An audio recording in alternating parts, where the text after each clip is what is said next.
ദുബൈയാകട്ടെ, ലോകത്ത് ഏത് രാഷ്ട്രങ്ങളാകട്ടെ, ഇനി ഭൂഖണ്ഡങ്ങളിലേക്ക് കടന്നു എന്നാലും ശരി, ഈ സമൂഹത്തിൽ, ഈ കാലഘട്ടത്തിലെ മാനവിക സമൂഹത്തിൽ, ഈ സമൂഹത്തിൽ ഇന്ന് മാതാക്കൾ അവഗണിക്കപ്പെടുകയാണ്, പിതാക്കളെ തമസ്വീകരിക്കപ്പെടുകയാണ്, മാതൃസമൂഹത്തെ പരിഹസിക്കപ്പെടുകയാണ്, പിതൃസമൂഹത്തെ തൃണവൽക്കണിക്കപ്പെടുകയാണ്. അവഗണിക്കപ്പെടുന്ന, തൃണവൽക്കണിക്കപ്പെടുന്ന, വലിച്ചെറിയപ്പെടുന്ന, അടിച്ചേൽപ്പിക്കപ്പെടുന്ന ഈ അവഗണനകൾക്കും ഈ തൃണവൽക്കരണങ്ങൾക്കും ഈ പരിഹാസങ്ങൾക്കും ഈ അപജയങ്ങൾക്കും ഒരു പരിഹാരം പറയാൻ ലോകത്തൊരു രാഷ്ട്രനായകനും മുന്നോട്ട് വന്നിട്ടില്ല. എനിക്കും നിങ്ങൾക്കും ബറാക് ഹുസൈൻ ഒബാമയെ അറിയാം. ലോക പോലീസ് ചമയുന്ന അമേരിക്ക എന്ന് പറയുന്ന രാഷ്ട്രത്തിന്റെ പ്രസിഡന്റായി വൈറ്റ് ഹൗസിൽ കറങ്ങുന്ന കസേരയിൽ നിൽക്കുന്ന Barack Hussein Obama united national ഓർഗനൈസേഷന്റെ ഒരു കോൺഫറൻസിൽ വന്നിട്ട് എല്ലാ രാജ്യങ്ങളും അതിൽ സംഗമിക്കുന്നതിൽ ഇന്ത്യയുണ്ട്, പാകിസ്ഥാനുണ്ട്, ചൈനയുണ്ട്, ലോകത്തുള്ള ഏകദേശം 100 രാഷ്ട്രങ്ങളെല്ലാം സംഗമിച്ച സംഗമവേദിയിൽ വെച്ചിട്ട് ബറാക് ഹുസൈൻ ഒബാമ എന്ന് പറയുന്ന ഉത്തരവാദിത്തപ്പെട്ട അമേരിക്ക എന്ന് പറയുന്ന രാഷ്ട്രത്തിന്റെ തലവൻ ഏതെങ്കിലും ഒരു സ്റ്റേറ്റ്മെന്റ് നടത്തിയതായി എനിക്കോ നിങ്ങൾക്കോ പറയാൻ കഴിയുമോ? 21ാം നൂറ്റാണ്ടിൽ ജീവിക്കുന്ന മാനവകോലനെ, ഞങ്ങൾ നിങ്ങളുടെ മാതാക്കളോട് മാന്യമായി പെരുമാറണം, ഞങ്ങൾ നിങ്ങളുടെ പിതാക്കളോട് വളരെ മാന്യമായി പെരുമാറണം, അവരെ ആക്രമിക്കാൻ പാടില്ല, അവരെ തൃണവൽക്കണിക്കാൻ പാടില്ല, അവരെ അപഹസിക്കാൻ പാടില്ല, അവരെ പരിഹസിക്കാൻ പാടില്ല എന്ന പ്രമേയം ബറാക് ഹുസൈൻ ഒബാമയല്ല, ഇന്ത്യ രാജ്യത്തിന്റെ പ്രൈം മിനിസ്റ്ററായി നമ്മളൊക്കെ വാദിക്കുന്ന ഡോക്ടർ മൻമോഹൻ സിംഗ് ഏതെങ്കിലും ഒരു പാർലമെന്റിൽ വെച്ചോ, ഏതെങ്കിലും ഒരു പൊളിറ്റിക്കൽ വേദിയിൽ വെച്ചോ, അദ്ദേഹത്തിന് കിട്ടിയ ഏതെങ്കിലും ഒരു പ്രസംഗ പ്രഭാഷണ സദസ്സിൽ വെച്ചോ ഇന്ത്യക്കാരായ എന്നെയും നിങ്ങളെയും അഭിസംബോധന ചെയ്തുകൊണ്ട് എന്റെ പ്രിയപ്പെട്ട ഈ ഇന്ത്യ രാജ്യത്ത് ജീവിക്കുന്ന ഭാരതീയരായ മനുഷ്യന്മാരെ, നിങ്ങൾ നിങ്ങളുടെ പിതാക്കളോട്, നിങ്ങൾ നിങ്ങളുടെ മാതാക്കളോട് വളരെ ഡിസിപ്ലിൻ ഫ്രീ ആയി മാത്രമേ ഡീൽ ചെയ്യാൻ പാടുള്ളൂ എന്ന പ്രമേയം അദ്ദേഹം അവതരിപ്പിച്ചിട്ടുണ്ടോ? ഇല്ല. ലോകത്തൊരുപാട് പാർട്ടികളുണ്ട്, ലോകത്തൊരുപാട് പ്രസ്ഥാനങ്ങളുണ്ട്, ലോകത്തൊരുപാട് ലീഡേഴ്സുകളുണ്ട്. ആ ലീഡേഴ്സിന്റെ നേതൃത്വത്തിലും പാർട്ടീസുകളുടെ നേതൃത്വത്തിലും ധാരാളം കോൺഫറൻസുകളും സംഗമങ്ങളും നടക്കുന്നുണ്ട്. ആ സംഗമങ്ങളിലൊന്നും കണ്ണീരിപ്പാൻ, കരയുന്ന മാതാവിന്റെ കണ്ണീരിപ്പാൻ, ഒളിച്ചെറിയപ്പെട്ട് നിലവിളിക്കുന്ന പിതാവിന്റെ കരങ്ങൾ പിടിച്ചിട്ട് അവലംബം നൽകാൻ ഒരാളും മുന്നോട്ട് വരുന്നില്ല, ഒരാളും മുന്നോട്ട് വരുന്നില്ല. ഇന്ന് ഞാനും നിങ്ങളും ജീവിക്കുന്ന ഈ ലോകത്ത് നിങ്ങളുടെ ഈ പൂടനാടെന്ന് പറയുന്ന സ്ഥലത്ത് തന്നെ നിങ്ങൾ പരിസരങ്ങളിലൊക്കെ കണ്ണോടിച്ചു നോക്കുക. എത്ര മാതാക്കളാണ് സ്വന്തം മക്കളുടെ അവഗണനയോടെ ചാട്ടവാറടിയേറ്റി കരുവാളിച്ചുകൊണ്ടിരിക്കുന്നത്? എത്രയോ പിതാക്കളാണ് തെരുവിന്റെ കവലകളിൽ വലിച്ചെറിയപ്പെടുന്നത്? നമ്മുടെ നാട്ടിലുള്ള അനുഭവമാണ്, നമ്മുടെ സ്വന്തം സ്ഥലത്തുള്ള അനുഭവമാണ്. എന്റെ പ്രിയപ്പെട്ട സഹോദരങ്ങളെ, എന്തുകൊണ്ടാണിത് സംഭവിക്കുന്നത്? എന്തുകൊണ്ടാണിത് സംഭവിക്കുന്നത്? ആരും വിദ്യാഭ്യാസമില്ലാത്തവരല്ല, ആരും വിവരമില്ലാത്തവരല്ല. ഞാനും നിങ്ങളും ജീവിക്കുന്നത് വിദ്യാഭ്യാസ വിപ്ലവങ്ങളുടെ ലോകത്താണ്. ഞാനും നിങ്ങളും ജീവിക്കുന്നത് സയന്റിഫിക്കൽ തിയറീസുകളും ഫോർമുലാസുകളും അതിപ്രസരം നടത്തി ഉപരിവിപ്ലവാത്മകത സമ്മാനിക്കുന്ന ലോകത്താണ്. ഞങ്ങളറിയുമോ, ഇന്ത്യ രാജ്യത്ത് 3 മെട്രോ പൊളിറ്റിക്കൽ സിറ്റികളുണ്ട്. ഒന്ന് ബോംബെയാണ്, മറ്റൊന്ന് കൊൽക്കത്തയാണ്, മറ്റൊന്ന് മദ്രാസാണ്.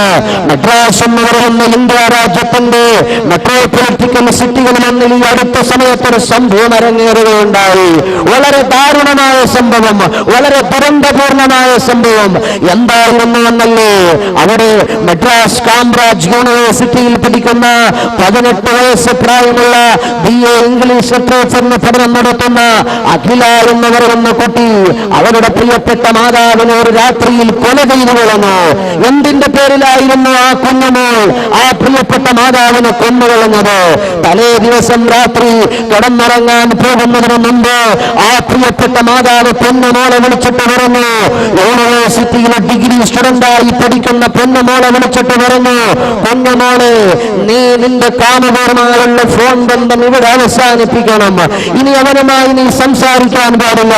ഇനി അവനുമായി ഇത്തരമൊരു ബന്ധം നീ തുടർന്നാൽ നിന്റെ ഭാവിയെ ഭാസുരമാക്കുകയല്ല, നിന്റെ ഭാവിയെ നശിപ്പിക്കുകയാണ് ചെയ്യുക എന്ന സന്ദേശം ആ മാതാവ് നൽകിയപ്പോൾ അർദ്ധരാത്രി സമയത്ത് കിടന്നുറങ്ങുകയായിരുന്ന പ്രിയപ്പെട്ട മാതാവിനെ അതാ ഉറങ്ങിക്കിടക്കുന്ന ഉറക്കറയിൽ അർദ്ധരാത്രി രാത്രിയുടെ യാമങ്ങൾ പിന്നിട്ടു പോകുന്ന സമയത്ത് അടുക്കളയിലേക്ക് കടന്നു ചെന്ന 18 വയസ്സുകാരിയായ പെണ്ണ് വലിയൊരു അമ്മിക്കല്ല് കറിയുണ്ടാക്കി തരുന്ന യൂണിവേഴ്സിറ്റി കലാലയത്തിൽ പോയി പഠിച്ചിട്ട് തിരിച്ചു വരുമ്പോൾ തന്റെ ടേബിളിന്റെ മുന്നിൽ വിഭവസമൃദ്ധമായ ഭക്ഷണമുണ്ടാക്കാൻ അമ്മ കരുതി വെച്ചു വന്ന അമ്മിക്കല്ലെടുത്തു കൊണ്ടുപോയി അതാ ഉറങ്ങിക്കിടക്കുന്ന പ്രിയപ്പെട്ട മാതാവിന്റെ തലയ്ക്ക് മേലെ നിന്ന് താഴോട്ടിടുകയാണ്. ആ താഴോട്ട് പതിച്ച അമ്മിക്കല്ലിന്റെ ആഘാതമേറ്റിട്ട് ആ പ്രിയപ്പെട്ട മാതാവിന്റെ രക്തം തകർന്ന് രക്തമണിച്ച് തലച്ചോറ് പൊട്ടി തകർന്ന് തരിപ്പണമായി. ലോകത്തോട് ആ പ്രിയപ്പെട്ട മാതാവെന്ന് പിടയാൻ പോലും സമയം ലഭിക്കാതെ കൊല്ലപ്പെട്ടു പോയെങ്കിൽ എന്റെ പ്രിയപ്പെട്ട സഹോദരങ്ങളെ, ഇത് കണ്ടടുത്ത് കിടന്ന പ്രിയപ്പെട്ട കുഞ്ഞുമോൾ അവൾ ചാടിയെണീറ്റ് നിലവിളിച്ചു. അവരുടെ വായിലേക്ക് ശക്തമായ തന്റെ ബലിഷ്ഠമായ കരങ്ങൾ കൊണ്ട് പൊത്തിയിട്ട് കറിക്കത്തിയെടുത്ത് അടിവയത്തിലേക്ക് കടാര കുത്തിയിറക്കി തന്റെ കൂടപ്പിറപ്പിനെ കൂടി ആ പ്രിയപ്പെട്ട വിദ്യാഭ്യാസമുള്ള കാംബ്രിഡ്ജ് യൂണിവേഴ്സിറ്റിയിൽ ഇംഗ്ലീഷ് സാഹിത്യത്തിന് പഠിക്കുന്ന ആ പ്രിയപ്പെട്ട മകൾ കൊന്നുകളഞ്ഞു എന്ന് നാം വളരെ വ്യക്തമായി മറക്കുക. എന്തിന്റെ പേരിലാണിത് സംഭവിക്കുന്നത്? ഞാനും നിങ്ങളും ഇത് കാംബ്രിഡ്ജ് യൂണിവേഴ്സിറ്റിയിൽ ഇംഗ്ലീഷ് ലിറ്ററേച്ചറിന് പഠിക്കുന്ന അഖിലയിൽ സംഭവിച്ചതല്ലേ, മദ്രാസിൽ സംഭവിച്ചതല്ലേ? സാക്ഷര സമ്പന്നമായ സസ്യശ്യാമല ശീതളമായ കേരളത്തിലെ നമ്മൾ എന്തിനാണ് ഇത് ഡിസ്കസ് ചെയ്യുന്നത്? നിങ്ങൾക്ക് തൃശ്ശൂർ ജില്ലയെ അറിയുമോ? കേരളത്തിൽ തൃശ്ശൂർ ജില്ല എന്ന് പറഞ്ഞാൽ ഒരുപാട് പ്രാധാന്യങ്ങളുള്ള ജില്ലയാണ്. ആ തൃശ്ശൂർ ജില്ലയിൽ 26 വയസ്സുകാരനായ അബ്ദുൽ കബീർ പ്രിയപ്പെട്ട പിതാവിന്റെ വയറ്റിലേക്ക് കടാര കുത്തിയിറക്കി കൊന്നുകളഞ്ഞത് അവന് വസ്തു കിട്ടാൻ വേണ്ടിയായിരുന്നു, അവന്റെ വിഹിതം ലഭിക്കാൻ വേണ്ടിയായിരുന്നു. കഷ്ടപ്പാടും നഷ്ടങ്ങളും വേദനകളും സഹിച്ചു വളർത്തി വലുതാക്കിയ പ്രിയപ്പെട്ട പെണ്ണുമോൻ അവസാനം തന്റെ പിതാവിൽ നിന്ന് അവകാശം പിടിച്ചു വാങ്ങാൻ വേണ്ടി ആ പിതാവിന്റെ അടിവയത്തിലേക്ക് കടാര കുത്തിയിറക്കി കൊന്നുകളഞ്ഞിട്ടാണെങ്കിലും സുസാധ്യമാക്കാൻ മാത്രം വ്യഗ്രത കാട്ടുന്ന ദുരന്തപൂർണമായ സാഹചര്യം. അവനൊരു മുസ്ലിം ഐഡന്റിറ്റിയുള്ള ആളാണ്, അവൻ ഇസ്ലാമിക് ഐഡന്റിറ്റിയുള്ള ആളാണ്. ഞാനും നിങ്ങളും വളരെ ഗൗരവത്തോടെ ആലോചിക്കേണ്ട വിഷയമാണ് സഹോദരങ്ങളെ. ആരാണ് ഈ പ്രശ്നങ്ങൾക്ക് ലോകത്തെ പരിഹാരത്തിന്റെ പരദീസ വീട്ടുക? ആരാണ് ഈ പ്രതിസന്ധികൾക്ക് ലോകത്തെ മുഴുവനും പരിഹാരത്തിന്റെ രാജാവിക്കുക? ആൽബർട്ട് ഐൻസ്റ്റീന്റെ തിയറീസുകൾക്ക് ഈ പ്രശ്നങ്ങളെ പരിഹരിക്കാൻ കഴിയുമോ? പോകട്ടെ എത്രയോ വലിയ സയന്റിഫിക്കൽ സോൺസിലെ പ്രതിഭാസമ്പന്നന്മാരായ മനുഷ്യന്മാർ ഇന്ന് ലോകത്ത് നിലനിൽക്കുന്നില്ലോ. ഇവർക്കാർക്കെങ്കിലും ഈ പ്രശ്നത്തിന്, ഈ ക്രൈസിസിന്, ഈ പ്രതിസന്ധിക്ക്, ഈ ഡിസാസ്റ്ററുകൾക്ക് പരിഹാരം പറയാൻ കഴിയുമോ? ആരാണ് ഈ പ്രശ്നങ്ങൾക്ക് ലോകത്ത് പരിഹാരം അവതരിപ്പിച്ചത്? ഒരു സയന്റിസ്റ്റും പറഞ്ഞിട്ടില്ല, ഒരു സാമൂഹിക പരിഷ്കർത്താവും അവതരിപ്പിച്ചിട്ടില്ല, ഒരു വലിയ നവോത്ഥാന നായകനും രംഗത്ത് വന്നിട്ടില്ല. പറഞ്ഞ നേതാവ് ആരാണ്?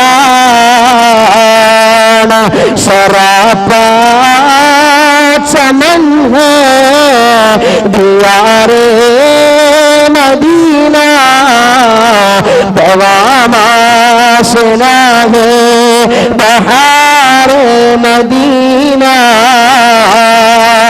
അകലേകല മദീനയുടെ മരത്തണലിൽ വിശ്രമിക്കുന്ന കാലത്തിന്റെ നേതാവ്, ലോകത്തിന്റെ ജേതാവ് അഷ്റഫുൽ വറാ മുഹമ്മദുർ റസൂലുള്ളാഹ് സ്വല്ലല്ലാഹു അലൈഹി വസല്ലമ തങ്ങളാകുന്ന നേതാവാണ്.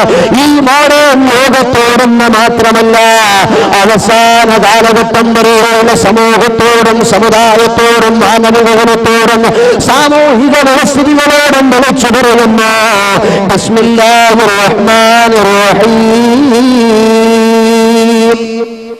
വിശുദ്ധ ഖുർആൻ പഠിപ്പിക്കുകയാണ്. വഖദാ റബ്ബുക അല്ലാ തഅബുദൂ ഇല്ലാ ഇയ്യാഹു വബിൽ വാലിദൈനി ഇഹ്സാനാ. വഖദാ റബ്ബുക അല്ലാ തഅബുദൂ ഇല്ലാ ഇയ്യാഹു വബിൽ വാലിദൈനി ഇഹ്സാനാ. അള്ളാഹുവിന്റെ അനുശാസനങ്ങളെ, അള്ളാഹുവിന്റെ വിധിവിലക്കുകളെ അനുസരിക്കാൻ പറഞ്ഞ വിശുദ്ധ ഖുർആൻ, അള്ളാഹുവിനെ അല്ലാതെ മറ്റാരെയും ആരാധിക്കാൻ പാടില്ലെന്ന് പറഞ്ഞ വിശുദ്ധ ഖുർആൻ, വബിൽ വാലിദൈനി ഇഹ്സാനാ. മാതാപിതാക്കൾക്കെപ്പോഴും ഗുണം ചെയ്യണേ, ഖുർആന്റെ കൽപ്പനയാണതെന്നീ ഓർക്കണേ. മാതാപിതാക്കൾക്കെപ്പോഴും ഗുണം ചെയ്യണേ, ഖുർആന്റെ കൽപ്പനയാണതെന്നീ ഓർക്കണേ. ഐശ്വര്യമതിനാൽ വന്നിടും നബിവാക്യമാ, ഐശ്വര്യമതിനാൽ വന്നിടും നബിവാക്യമാ. അതുപോലെ തന്നെ ജിഹാദിനേക്കാൾ ശ്രേഷ്ഠമാ. മദീനായിലെ പള്ളിയുടെ ചാരത്ത് പ്രവാചക പൊങ്കമൊരുക്കുന്ന നേരത്ത് ഒരു മനുഷ്യൻ കടന്നു വന്നിട്ട് ചോദിക്കുകയാണ്, യാ റസൂലല്ലാഹ്, അല്ലാഹുവിന്റെ ധാർമ്മികമായ സമരത്തിൽ ഇറങ്ങി പുറപ്പെടാൻ മദീനായിലെ പ്രവാചകരുടെ മദീനായിലെ മസ്ജിദുൻ നബവിയിൽ നിന്ന് കാഹളമുയർന്നപ്പോൾ ജിഹാദിന്റെ വിളിയാളമുണ്ടായ നേരത്ത് പ്രവാചക പൊങ്കവരുടെ ചാരത്ത് വന്നിട്ടൊരു സഹാബി വര്യൻ പറയുകയാണ്, നബിയേ, ഞാൻ ഈ പടക്കളത്തിലേക്ക് ഇറങ്ങി പുറപ്പെടാൻ വേണ്ടി കടന്നു വന്ന നേരത്ത് എന്റെ പ്രിയപ്പെട്ട മാതാവും എന്റെ പ്രിയപ്പെട്ട പിതാവും കരയുകയാണ്. മോനെ, നീ ഞങ്ങളുടെ ചാരത്ത് നിന്ന് പോയാൽ, നീ എങ്ങാനും ആ പടക്കളത്തിൽ പോയെന്ന് ഷഹീദായാൽ ഈ വാപ്പാനെ നോക്കുന്നതാരാടാ? ഈ ഉമ്മാനെ ശുശ്രൂഷിക്കുന്നതാരാടാ? ഉമ്മ കരയുകയാണ്, വാപ്പ വിലപിക്കുകയാണ്. ഞാൻ എന്ത് വേണം നബിയേ?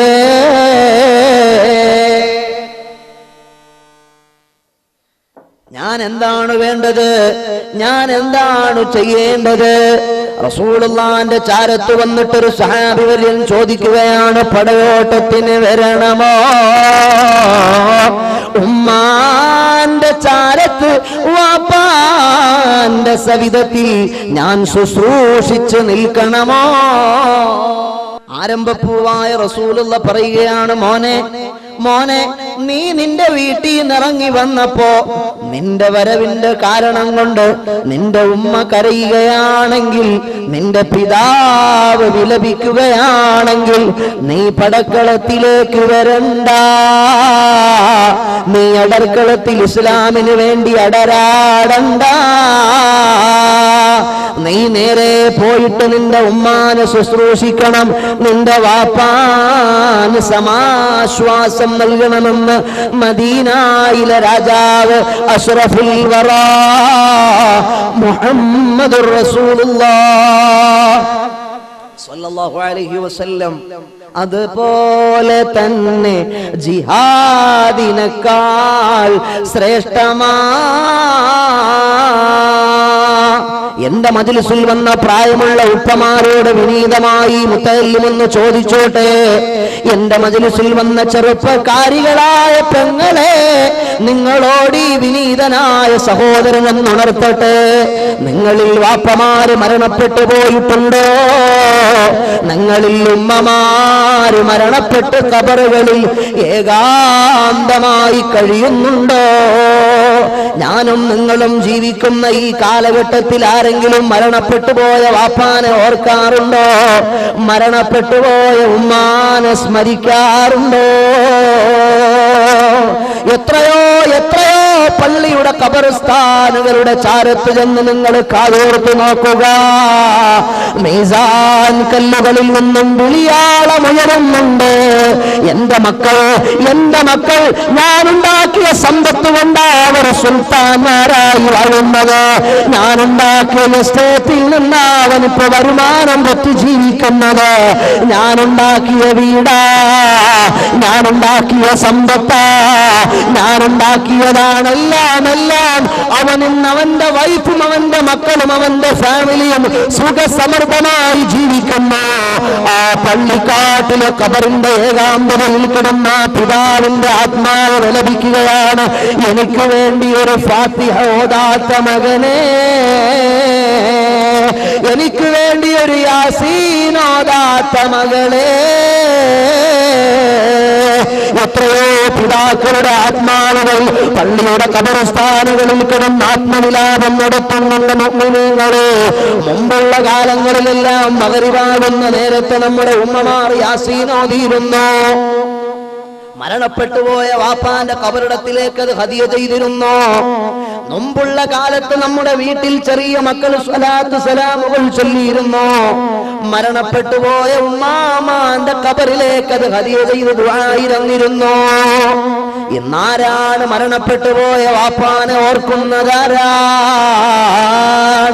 മരണപ്പെട്ടുപോയ ഉമ്മാനെ ഓർക്കുന്നതാരാണ്? ഒരു ഖബറാളിയുടെ അവസ്ഥ എന്താ? വെള്ളത്തിൽ മുങ്ങിച്ചാകാൻ പോകുന്നവനെ പോലെയാണ്. വെള്ളത്തിൽ മുങ്ങിച്ചാകാൻ പോകുന്ന മനുഷ്യന് രക്ഷപ്പെടാൻ നേരത്തൊരു കച്ചിത്തുരുമ്പ് കിട്ടിയാൽ അവൻ അതല്ലേ ഏറ്റവും നല്ലത്.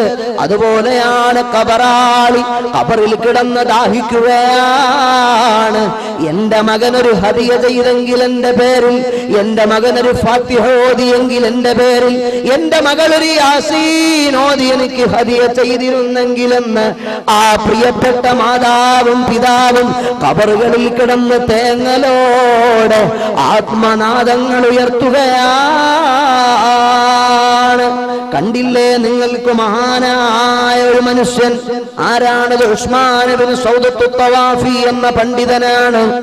അവിടുന്നതാ തന്റെ പ്രിയപ്പെട്ട മാതാവ് റാഹിബ ബീബി റളിയല്ലാഹു അൻഹാ അങ്ങ് മരണപ്പെട്ടു പോയി. നല്ല ആബിദത്തായ ഉമ്മയാ, നല്ല സ്വാലിഹത്തായ ഉമ്മയാണ്. ഈ മകനൊരു പതിവുണ്ട്, ഉമ്മാന്റെ ഖബറിന്റെ ചാരത്ത് എല്ലാ വെള്ളിയാഴ്ചയും പോയി സിയാറത്ത് ചെയ്യുന്ന പതിവ് ഈ മകനുണ്ട്. ഒരു ദിവസം ഈ മകൻ ഉമ്മാനെ സ്വപ്നത്തിൽ ഇങ്ങനെ കാണുകയാണ്. എന്താണ് ഉമ്മ, സുഖമല്ലയോ? സന്തോഷം തന്നെയല്ലയോ? മോനെ ഉസ്മാനെ, ഉമ്മാക്ക് സുഖമാടാ, ഉമ്മാക്ക് സന്തോഷമാടാ. ഒരു വസിയത്ത് എന്റെ മോനോട് ഉമ്മ പറയട്ടെ, ഉമ്മാക്ക് നൽകാനുള്ള വസിയത്ത് എന്താണ് ഉമ്മ? ആ സമയത്തുമ്മ പറയുകയാണ്, മോനെ എന്റെ ഖബറിന്റെ ചാരത്ത്, എന്റെ ഖബറിന്റെ ഓരത്ത് എല്ലാ വെള്ളിയാഴ്ചയും എന്റെ കുഞ്ഞുമോൻ വന്നിട്ട് എനിക്ക് വേണ്ടി ദുആയിരക്കുന്നൊരു പതിവുണ്ടല്ലോ. ആ പതിവ് എന്റെ മോൻ ഉപേക്ഷിക്കാൻ പാടില്ല. എല്ലാ വെള്ളിയാഴ്ചയും എന്റെ ചാരത്തു നിന്ന് ദുആയിരക്കുന്ന പതിവുണ്ടല്ലോ. ആ പതിവന്റെ പൊന്നുമോൻ ഉപേക്ഷിക്കല്ല. ഉസ്മാൻ ഇബ്നു സൗദത്ത് തവാഫി എന്ന ആലിമായ ആബിദായ പണ്ഡിതനായ മനുഷ്യനോട് ആ ഉമ്മ ഈ ഉപദേശം നടത്തുകയാണ്. ഉമ്മ ചോദിക്കുകയാണ്, ഉമ്മാനോട് മകൻ ചോദിക്കുകയാണ്, ഉമ്മ അങ്ങനെ പറയാൻ കാരണം എന്താണ്? മോനെ ഉസ്മാനെ, നീ എന്റെ ഖബറിന്റെ ചാരത്തേക്ക് ഇങ്ങനെ നടന്നു വരുന്ന നേരത്ത് മറ്റു ഖബറാളികൾ വിളിച്ചു പറയുകയാണ്, റാഹിബാ, നിന്റെ ആലിമായ സ്വാലിഹായ മകനിതാ വരുന്നുണ്ട്. റാഹിബാ, നിന്റെ ആലിമായ സ്വാലിഹായ മകനിതാ വരുന്നുണ്ട് റാഹിബ. എല്ലാ ഖബറാളികളും ഇങ്ങനെ വിളിച്ചു പറയുകയാണ്, എനിക്കെന്തൊരു സന്തോഷമാണെന്നറിയുമോ, എനിക്കെന്തൊരാനന്ദമാണെന്നറിയുമോ. കാരണം എന്റെ ഖബറിന്റെ ചാരത്ത് വന്നു നിന്നിട്ട് എന്റെ പൊന്നുമോൻ എനിക്ക് വേണ്ടി ദുആയിരുന്ന മറ്റു ഖബറാളികൾക്ക് കൂടി ഹദിയ ചെയ്തിട്ടാണ് മോൻ പോകുക. അപ്പോൾ ഈ മകന്റെ ആഗമനം, ഈ മകന്റെ വരവ് മറ്റുള്ള ഖബറാളികൾക്ക് കൂടി അനുഗ്രഹമാണ്. അതുകൊണ്ട് ആ ഖബറാളികളും വിളിച്ചു പറയുന്നു, റാഹിബ നിന്റെ സാലിഹായ മകനിതാ വരുന്നുണ്ട് റാഹിബ. അതല്ലേ ഇമാം അബൂ ഹുറൈറ റളിയല്ലാഹു അൻഹു നിവേദനം ചെയ്യുന്ന ഒരു ഹദീസിൽ കാണാം, മൻ സാറ ഖബറ അബവൈഹി ഔ അഹദിഹിമാ ഫീ കുല്ലി ജുമഅത്തിൻ ഗുഫിറ ലഹു വ കുതിബ ബർറാ. ആരെങ്കിലും മരണപ്പെട്ടു പോയ വാപ്പാന്റെ ഉമ്മാന്റെ ഖബറിന്റെ ചാരത്ത് എല്ലാ വെള്ളിയാഴ്ചയും പോയി സിയാറത്ത് ചെയ്ത് അവർക്ക് ദുആ ആ ഉമ്മായും ആ വാപ്പായും അല്ലാഹ് പുറത്തു കൊടുത്തവരാണ്. ആ ഉമ്മാനെയും ആ വാപ്പാനെയും അല്ലാഹു സുഹൃതവാന്മാരുടെ ലിസ്റ്റിലേക്ക്, നന്മ ചെയ്ത സാലിഹീങ്ങളുടെ ഫയലിലേക്ക് മാറ്റി എഴുതുന്നതാണ്. വിശുദ്ധ ഖുർആൻ പറഞ്ഞു നിർത്തുന്നുണ്ടോ? ഇല്ല. വബിൽ വാലിദൈനി ഇഹ്സാനാ ഇമ്മാ യബ്ലുഗന്ന ഇൻദകൽ കിബറ അഹദുഹുമാ ഔ കിലാഹുമാ ഇമ്മാ യബ്ലുഗന്ന ഇൻദകൽ കിബറ അഹദുഹുമാ ഔ കിലാഹുമാ فلا تقل لهما أف ولا تنهرهما. എത്ര വളരെ ആക്യുറേറ്റായ പ്രയോഗമാണ്, എത്ര വളരെ ക്ലിയർഫുള്ളായ നിർദ്ദേശമാണ് മുഅ്മിനീങ്ങളെ. ഖുർആൻ നടത്തുന്നത് കണ്ടോ? മാതാപിതാക്കൾക്ക് ഗുണം ചെയ്യുക എന്ന് പറഞ്ഞ് ഖുർആൻ അവസാനിപ്പിച്ചിട്ടില്ല. പിന്നെ എന്താണ് പറഞ്ഞതെന്നറിയുമോ? ആ ഉമ്മായും വാപ്പായും പൊന്നുമോനെ വാർദ്ധക്യ സഹജമായ രോഗം പിടിപെട്ട് നിന്റെ ചാരത്തേക്ക് അവര് വരുമ്പോ വെറുത്തൊരു വർത്തമാനം പോലും അവരോട് പറയാൻ പാടില്ല. എന്തെങ്കിലും വെറുപ്പുണ്ടാകുമ്പോ ഞാനും നിങ്ങളൊക്കെ എന്തോ പറയും, എന്താണത്, അത് പറയാൻ പാടില്ല. ഖുർആൻ എത്ര വളരെ ക്ലിയർഫുൾ ആയിട്ട് പറയുന്നു, എത്ര വ്യക്തമായിട്ട് പറയുന്നു, എത്ര ആക്യുറേറ്റ് ഫുള്ളായ ഇടപെടലാണ് ഈ വിഷയത്തിൽ ഖുർആൻ നടത്തുന്നത്. മുഅ്മിനീങ്ങളെ, എനിക്കോ നിങ്ങൾക്കോ എന്തെങ്കിലും വെറുപ്പുണ്ടാകുന്ന, എന്തെങ്കിലും ആസ്വാരസ്യമുണ്ടാകുന്ന, എന്തെങ്കിലും ഇഷ്ടപ്പെടാത്ത അനിഷ്ടമായത് കാണുമ്പോ നമ്മൾ വെറുപ്പ് പ്രകടിപ്പിക്കുന്ന ഒരു മുഖഭാവം, ഒരു പ്രകടനം, ഒരു പെർഫോമൻസ് നടത്താറില്ലേ? അതുപോലെ ഉമ്മാന്റെയും ഉപ്പാന്റെയും സവിധത്തിൽ റിലീസ് ചെയ്യാൻ പാടില്ലെന്ന് വിശുദ്ധ ഖുർആൻ. വളരെ മാന്യമായി സംസാരിക്കണം, വളരെ മാന്യമായി സംസാരിക്കണം. ഖൗലൻ കരീമാ. നല്ല പ്രായമുള്ള ഉമ്മ നമ്മുടെ വീടിന്റെ ഉമ്മറപ്പടിയിൽ ഇങ്ങനെ ഇരിക്കുകയാണ്. ആ സമയത്ത് ഒരു കാർ അതിലൂടെ ഇങ്ങനെ പാസ് ചെയ്തു പോകും, പോകട്ടെ, ഒരു സൈക്കിൾ ഇങ്ങനെ പാസ് ചെയ്തു പോകും. നല്ല ഉമ്മ, നന്നേ പ്രായമുള്ള ഉമ്മ, ഉമ്മാക്ക് ചെവി കേട്ടൂടാ, ഉമ്മാക്ക് കണ്ണ് തീരെ കണ്ടുകൂടാ. ഉമ്മറപ്പടിയിൽ, നമ്മളെ വലിയ മാർബിൾ കൊട്ടാരത്തിന്റെ ഉമ്മറപ്പടിയിൽ മുറുക്കാനൊക്കെ ഇങ്ങനെ പല്ലില്ലാത്തത് കൊണ്ട് ഇടിച്ചിടിച്ചത് പരുവപ്പെടുത്തി കുഴമ്പ് രൂപത്തിലാക്കി വായിലിട്ടിങ്ങനെ ചവച്ചിരിക്കുന്ന ഉമ്മ റോഡിലൂടെ എന്തോ ഒരു സാധനം ഇങ്ങനെ പാസ് ചെയ്ത് പോയപ്പോ ചോദിച്ചു, ഇടാ മോനെ അബ്ദുൽ ജബ്ബാറേ, ആ പോയതെന്താടാ? അബ്ദുൽ ജബ്ബാർ എന്ന പൊന്നുമോ പറയും, അതൊരു സൈക്കിളാ ഉമ്മ. ഉമ്മാക്കാണെങ്കിൽ ചെവി കേട്ടൂടാ, കണ്ണ് തീരെ കണ്ടൂടാ. ഉമ്മ വീണ്ടും ചോദിക്കടാ, അബ്ദുൽ ജബ്ബാറെ നിന്നോടല്ലേ ചോദിച്ചത്, ആ പോയതെന്താന്നൊന്ന് പറയടാ കുട്ടി. അപ്പോഴ അബ്ദുൽ ജബ്ബാർ പറയും, അതൊരു സൈക്കിളാ ഉമ്മ. ആദ്യം പറഞ്ഞ ശൈലിയുടെ ടോൺ വേറെയാ, രണ്ടാമത് പറഞ്ഞ ശൈലിയുടെ ടോൺ വെറൈറ്റിയാ. ഉമ്മാക്ക് കണ്ണ് കണ്ടൂടാ, ഉമ്മാക്ക് ചെവി തീരെ കേട്ടുകൂടാ. ഉമ്മ മൂന്നാമതും ചോദിക്കും, അബ്ദുൽ ജബ്ബാറെ, അബ്ദുൽ ജബ്ബാറെ. അബ്ദുൽ ജബ്ബാർ വലിയ പൊളിറ്റിക്കൽ ലീഡറാ, രാഷ്ട്രീയത്തിൽ സ്വാധീനമുള്ള, സമുദായത്തിലും സമൂഹത്തിലും നിലവാരമുള്ള വലിയ വലിയ ഹൈ ക്ലാസ് മുതലാളിയാ. അയാൾ മാതൃഭൂമിയും മനോരമയും പത്രങ്ങൾ എടുത്തു വെച്ച് വായിച്ചുകൊണ്ടിരിക്കുകയാ. അതല്ലെങ്കിൽ അയാൾക്കൊന്ന് ഇന്നുള്ള പൊളിറ്റിക്കൽ പ്രഭാഷണത്തിന്റെ മാറ്റേഴ്സുകൾ തയ്യാറാക്കിക്കൊണ്ടിരിക്കുകയാ. വളരെ കോൺസെൻട്രേഷൻ ഫുള്ളായിട്ടൊരു മാസിക വായിച്ചു കൊണ്ടിരിക്കുകയാ. ചാരുകസേരയിൽ ഇങ്ങനെ ചാരിക്കിടന്ന് സുഖസമൃദ്ധമായി വായിച്ചു കൊണ്ടിരിക്കുമ്പോ ഡിസ്റ്റർബൻസ് ആയിട്ട് ഉമ്മാന്റെ ചോദ്യം വരുമ്പോ സ്വാഭാവികമായും ഒരു തവണ മറുപടി പറയും, രണ്ടാമത്തെ തവണ മറുപടി പറയും, മൂന്നാമത്തെ തവണയും ആ പ്രായമേറിയ, കണ്ണ് തീരെ കണ്ടൂടാത്ത, ചെവി കേൾക്കാൻ മേലാത്ത ഉമ്മാന്റെ മൂന്നാമത്തെ ചോദ്യം, ആവർത്തനമുള്ള ചോദ്യം കേൾക്കുമ്പോൾ, മാതാവിന്റെ ചോദ്യം കേൾക്കുമ്പോൾ ആ മകനൊരു പൊട്ടിത്തെറിയാണ്. ഓ പണ്ടാരം പിടിച്ച കളവി, ഒന്നവിടെ മിണ്ടാതെ കടന്നുകൂടായോ? അതിലൂടെ ആന പോകും, സൈക്കിള് പോകും, കാറ് പോകും, ലോറി പോകും, നിങ്ങൾക്ക് ഇതെന്തോ വേണം? ഒന്ന് വായിക്കാനും സമ്മതിക്കത്തില്ല. ഇതൊന്നും ഈ കട്ടിലൊന്നും ഒഴിയുന്നുമില്ല, ഒന്ന് ക്ലീൻ ബോൾഡായി ഔട്ടായി കിട്ടുന്നുമില്ല. എടുത്ത് പള്ളിക്കാട്ട് കൊണ്ട് കുഴിച്ചിടാൻ സമയമായി പുരാവസ്തുക്കളെയൊക്കെ. അപ്പൊ പൂടനാട്ടുകാര് പറയുക, ഉസ്താദെ നിങ്ങൾ എവിടുത്തുകാരനാ? ഞങ്ങളെ പൂടനാട്ടുകാരൊന്നും ഇത് പറയാറില്ല.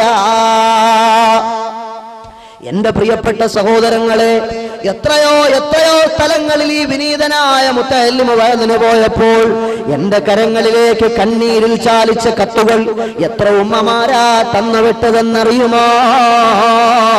എത്ര പ്രായമുള്ള പിതാക്കളാണ് ഈ മുത്തഅല്ലിമിന്റെ കയ്യിൽ പിടിച്ചിട്ട്, ഉസ്താദേ ഞാനൊന്നും മരിക്കാൻ ദുആയിരക്കുമോ?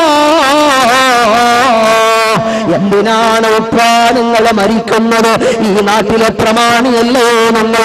ഈ നാട്ടിലെ സമ്പന്ന തറവാട്ടിൽ പിറന്ന മക്കളെ മുഴുവനും സൗദിയും ഖത്തറിലും ഒമാനിലുമാണ്.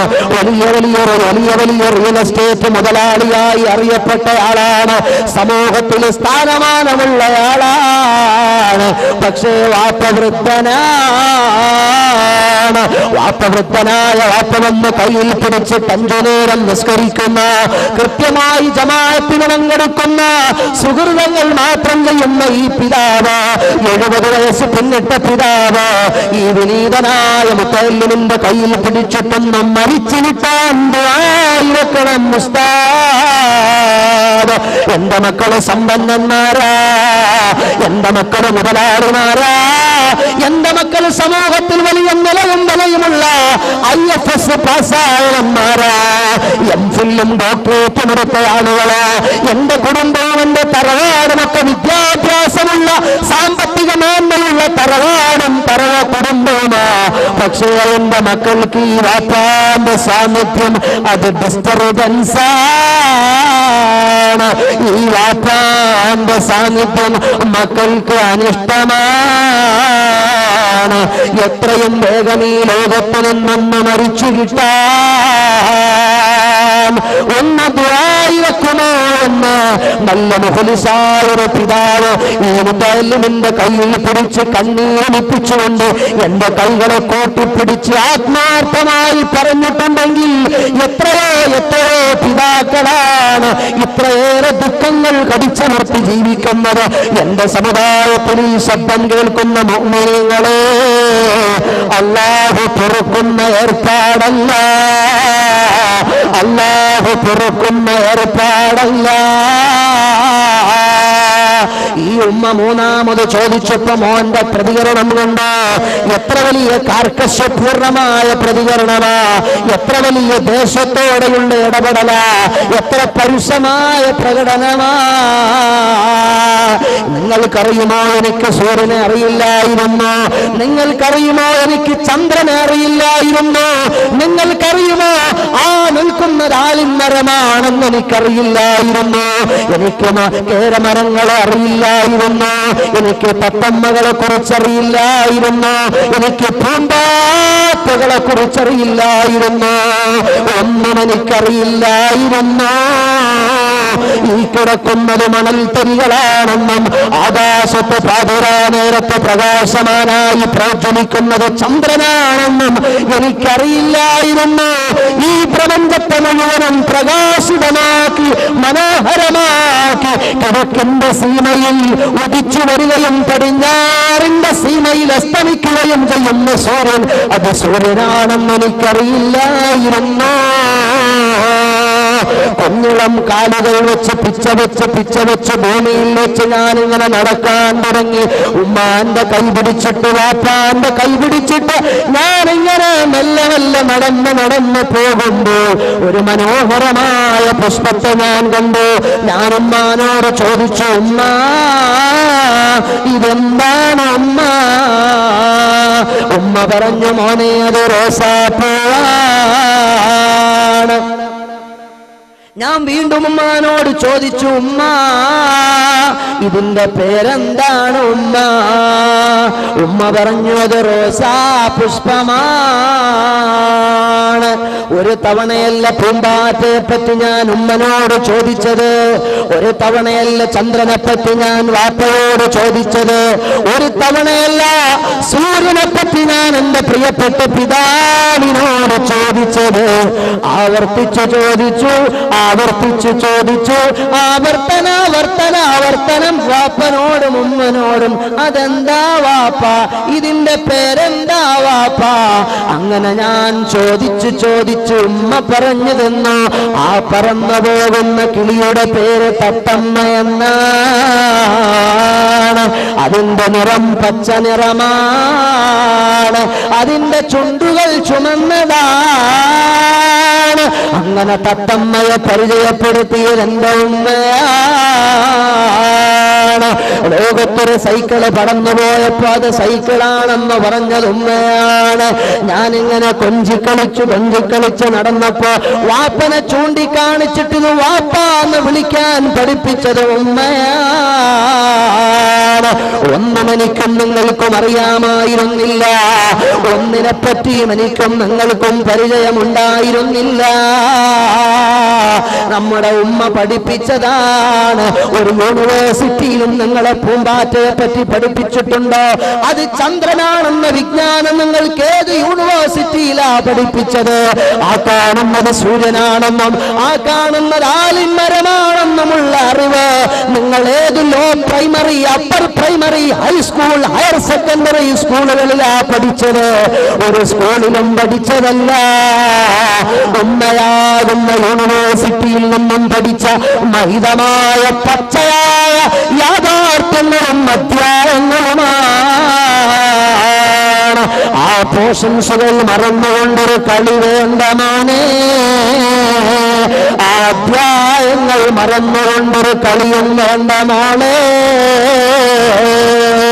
ഈ മകന് ദേഷ്യമായി പോയി ഉമ്മാനോട് മൂന്നാമത്തെ തവണ ഉമ്മ ചോദിച്ചപ്പോ, ഈ ഉമ്മയാണെങ്കിൽ പ്രായാധിക്യമുണ്ടായിട്ട് കണ്ണ് തീരെ കാണാൻ മേല, ചെവി തീരെ കേൾക്കാനും മേല. അതുകൊണ്ടാ ഉമ്മ ഒന്നാമത് രണ്ടാമതോ മൂന്നാമതോ ഉമ്മ ചോദിച്ചത്. അതുകൊണ്ടാ ഖുർആൻ പറയുന്നത് കൊണ്ടോ, ഫലാ തഖുൽ ലഹുമാ ഉഫ്ഫിൻ വലാ തൻഹറുമാ فقل لهما قولا كريما. ഒരു ചീത്ത വാക്കവരെ പറഞ്ഞാൽ പിന്നെ,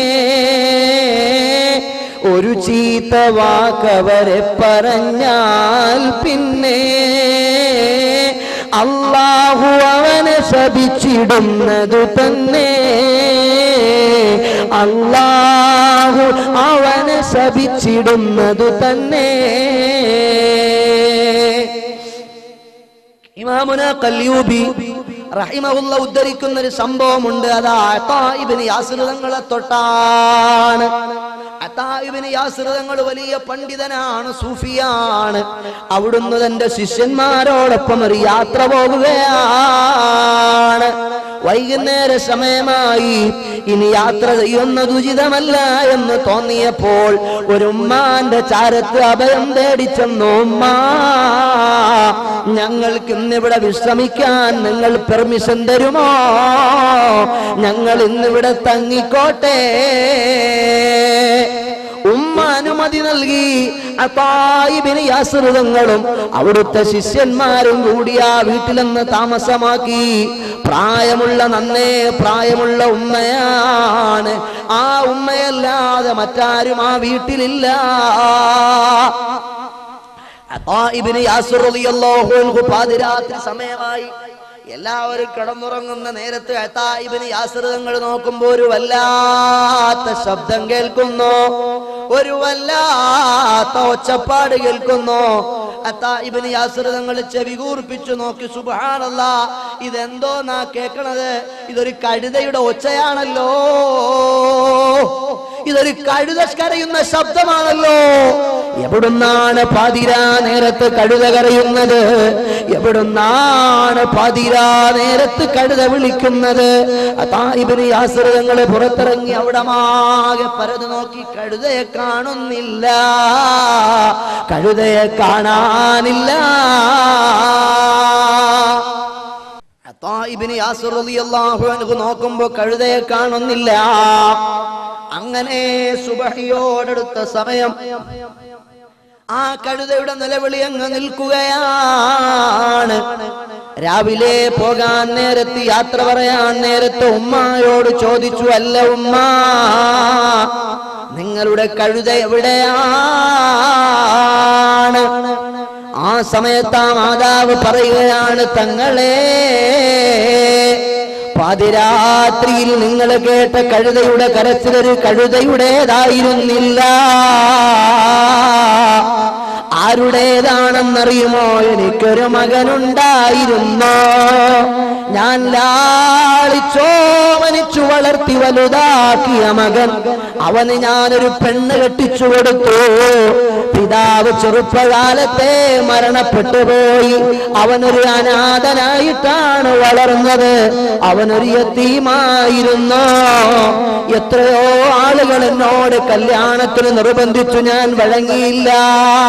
കാരണം എന്റെ കുഞ്ഞുമോന്റെ ഓമനത്വം തുളുമ്പുന്ന മുഖത്ത് നോക്കിയപ്പോൾ ഞാൻ എന്റെ ജീവിതവും സുഖവും ആഡംബരങ്ങളും എല്ലാം വലിച്ചെറിഞ്ഞു പോയി. മുതലാളിമാരുടെ വീട്ടിന്റെ ഉമ്മറപ്പടികൾ അടിച്ചുവാരി, അവരുടെ എച്ചിൽ പാത്രങ്ങൾ കഴുകി, അവരുടെ മുറ്റമടിച്ച് ക്ലീൻ ചെയ്ത്, ഞാൻ കിട്ടുന്ന തുച്ഛമായ വരുമാനം കൊണ്ട് ഞാൻ എന്റെ പൊന്നുമോനെ പോറ്റി പോറ്റി വളർത്തി വലുതാക്കി. വിവാഹപ്രായമെത്തിയപ്പോൾ ഒരു പെണ്ണിനെയും പിടിച്ചു കെട്ടിച്ചു കൊടുത്തു. പിന്നെ അവന്റെ സ്വഭാവം അട്ടർ ചേഞ്ചിങ് ആണ്. ആകപ്പാടെ ഒരു മാറ്റം. തൊട്ടതിനും പിടിച്ചതിനും എല്ലാം അവൻ എന്നെ കുറ്റം പറയാൻ തുടങ്ങി. ചെറിയ വിഷയങ്ങൾക്കൊക്കെ അവൻ എന്നോട് തട്ടിക്കേറാൻ തുടങ്ങി. അവന്റെ പരുഷമായ പെരുമാറ്റം കണ്ട് എന്റെ മനസ്സങ്ങ് വേദനിച്ചു പോയി. ചെറിയ തർക്കങ്ങൾക്കും ചെറിയ വാഗ്വാദങ്ങളും തുടങ്ങുമ്പോ തന്നെ അവൻ വിളിക്കും, കഴുത കിളവി ഒന്ന് ചുമ്മാതിരുന്നൂടെ, കഴുത പിടിച്ച കിളവി ഒന്ന് അടങ്ങിയിരുന്നേ.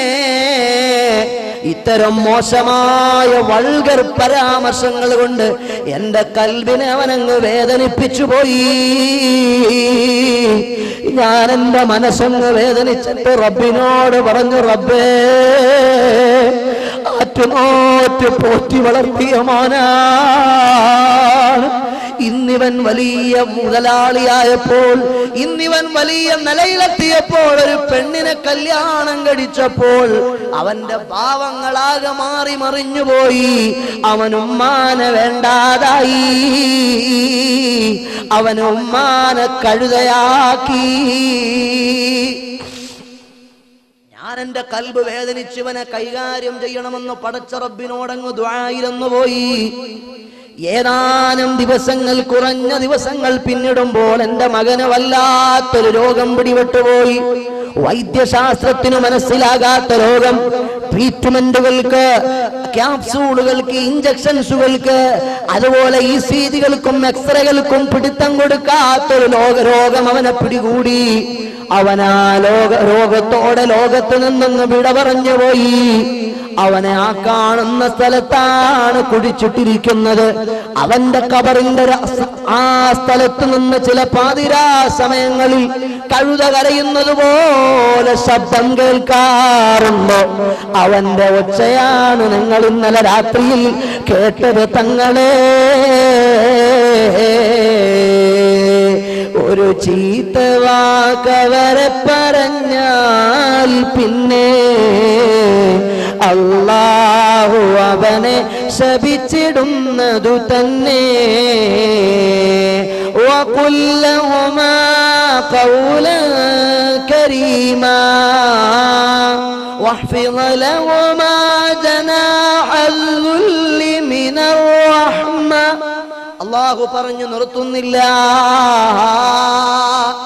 എന്റെ ഉമ്മമാർ, എന്റെ ഉപ്പമാർ ഒരു കാര്യം പ്രത്യേകം ശ്രദ്ധിക്കണം. ഒരു മകനെയും ഒരു മകളെയും ഒരു ഉമ്മയും ഒരു വാപ്പയും ശപിക്കാൻ പാടില്ല.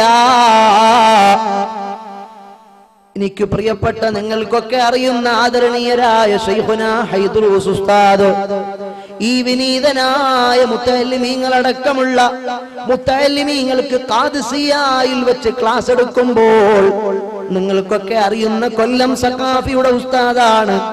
സഖാഫി ഉസ്താദിന്റെ ഉസ്താദായ ശൈഖുനാ ഹൈദ്രൂസ് ഉസ്താദ് ഞങ്ങളോട് പറഞ്ഞു, മക്കളെ, കൊച്ചിയിൽ ഒരു തങ്ങളുണ്ടായിരുന്നു. കൊച്ചിയിലൊരു തങ്ങളുണ്ടായിരുന്നു.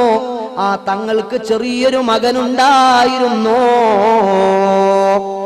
ഈ മകന്റെ പണി എന്താ? എപ്പോഴും ഫുട്ബോൾ കളിയാ. ഇങ്ങോട്ട് വാടാന്ന് വിളിച്ചാ മോൻ ഇങ്ങോട്ട് വരൂല. മോൻ ഫുട്ബോൾ കളിക്കാൻ ഗ്രൗണ്ടിൽ പോകലാ. അങ്ങനെ സഹി കെട്ടിട്ട് തങ്ങളായ വാപ്പ പറഞ്ഞു, ഈ ചെറുക്കൻ എപ്പോഴും ഇങ്ങനെ ഫുട്ബോൾ കളിയാ, അവന്റെ കാലം ഒടിഞ്ഞു പോയെങ്കിൽ എന്നിങ്ങനെ